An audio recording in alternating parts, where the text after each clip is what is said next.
This step up is the best exercise to grow strong glutes. Research found that it produced over 100% glute contraction, more than what is achieved by squeezing the glutes as hard as possible, a method often used in scientific studies to measure maximum glute contraction. So, how does this exercise produce such great results? There are three main reasons why this happens. First, the glutes have to work hard to stabilize the pelvis when balancing on one leg. Otherwise, the pelvis would just lose stability and tilt laterally. Second, a high box forces the hips lower towards the feet, stretching the glutes and activating the fibers more effectively.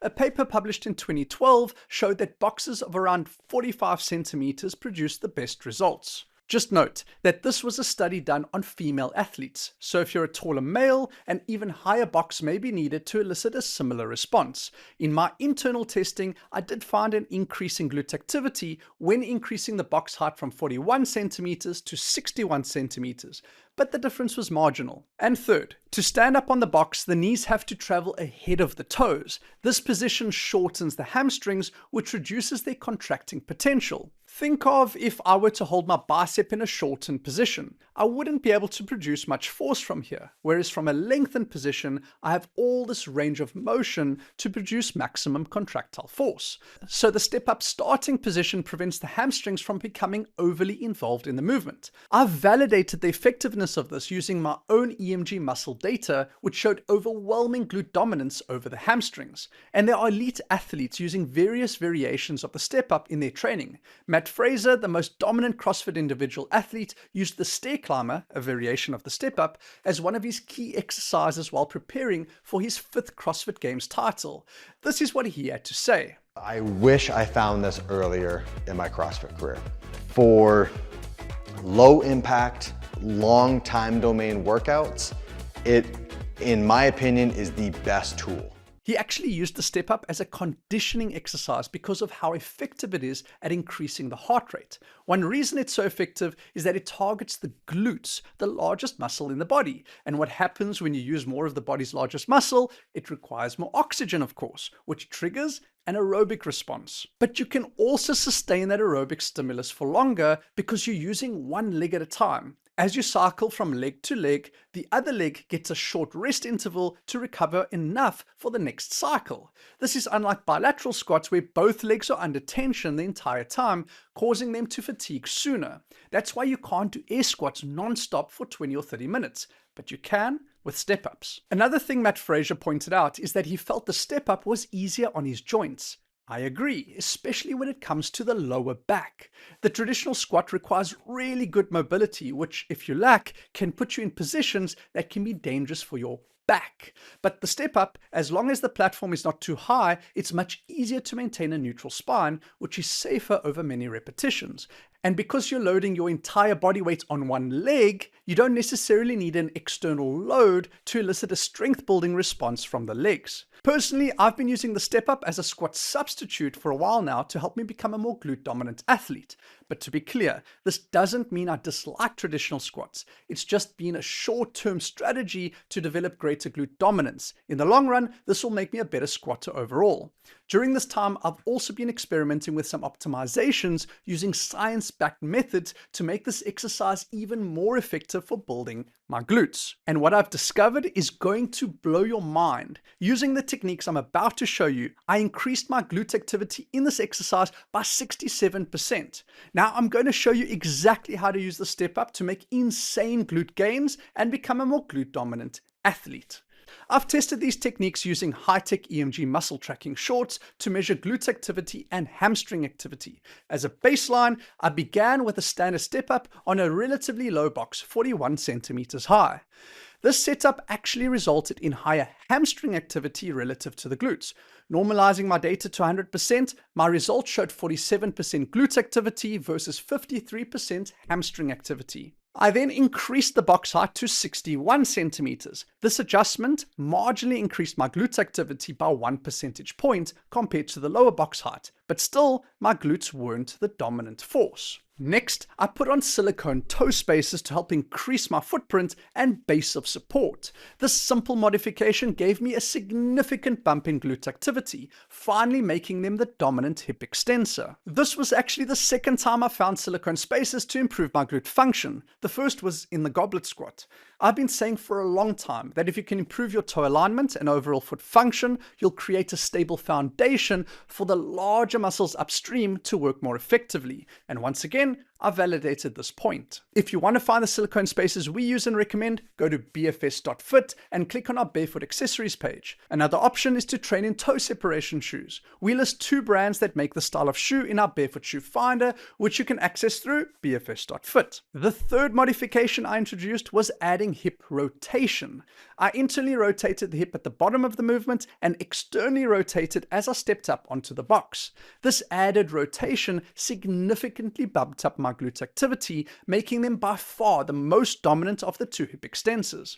The reason this technique works is because it engages the hips in all 3 planes of motion. While the standard step up primarily involves sagittal plane movement through flexion and extension, as well as frontal plane stabilization at the hip, this technique adds transverse plane rotation. That's 3-dimensional glute activity right there, and I think the numbers speak for themselves. The final technique I introduced was a controlled arm swing to engage the lats. Because the lats connect to the glutes through fascial layers in the lower back, known as the oblique slings, activating the sling with an arm swing can amplify glute contraction. The arm swing did bump up my glute activity a bit more, but what I found interesting is that using this technique reduced quad involvement. Perhaps the arm swing assisted with the momentum of the ascent, reducing the overall load on the legs, or it introduced other efficiency gains. We know that an arm swing makes running more efficient. One study showed that naturally swinging the arms decreased energy expenditure by 13% compared to running with the hands on the head. So, beyond glute gains, adding an arm swing to the step up could improve efficiency, allowing you to work out longer and harder. If we now compare the standard step up side by side with the version that includes all our modifications, we can see a shift from slight hamstring dominance to extreme glute dominance. To be honest, I was expecting good results, but when the numbers came through, it really excited me. Here's a clip we managed to catch of my reaction in real time. Ooh, 24%. That's the highest we've gotten so far.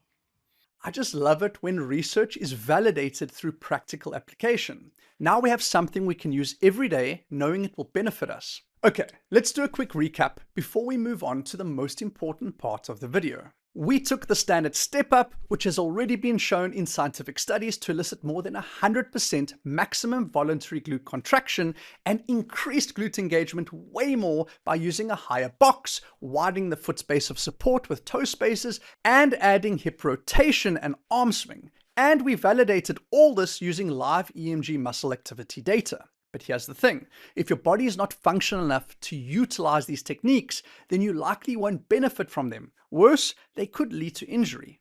Let me explain. Limited hip flexion would cause the hips to prematurely hit their end range during the higher box step up, forcing the pelvis to tuck into a butt wink and pulling the spine out of a safe neutral alignment. Hip mobility restrictions would also limit proper hip rotation during the movement.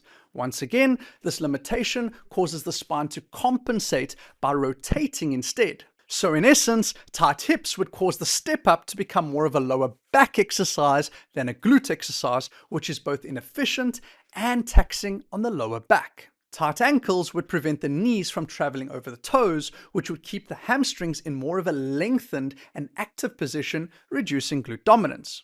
Weak flat foot arches, even with added toe spacers, would collapse into overpronation, pulling the knee into a weak valgus angle and the pelvis into an anteropelvic tilt, both biomechanical side effects that aren't ideal for proper glute function, not to mention bad for the knees. Without enough core stability, the connected pelvis becomes unstable while balancing on one leg. Since the glutes are mounted onto the pelvis, an unstable mount will result in weakened glute engagement. So, as you can see, if your body is limited in these 4 areas, you won't be able to take advantage of everything the step up has to offer, and your risk of injury will increase.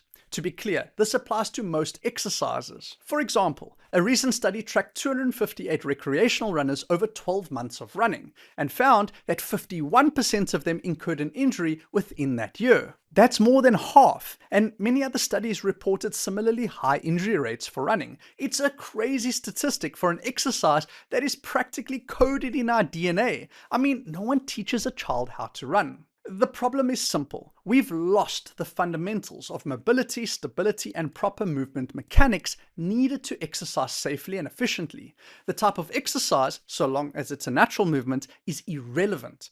The foot is the foot, no matter what exercise you're doing. In the squat, weak and stiff feet will spin out and collapse. The same restrictions cause overpronation when walking and running. That's why we need to focus on the fundamentals first to build a physical foundation that allows us to get the most out of exercise, like our modified step-up. This is the focus of our academy. Every member completes 8 functional tests that measures their ability in these core areas. Based on the scores from these tests, we provide personalized plans from our extensive catalog of exercises and follow-along workouts to address any weaknesses.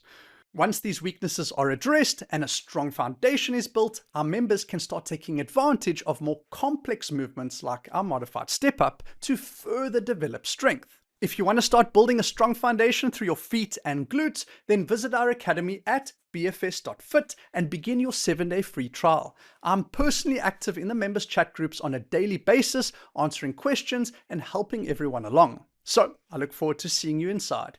Cheers.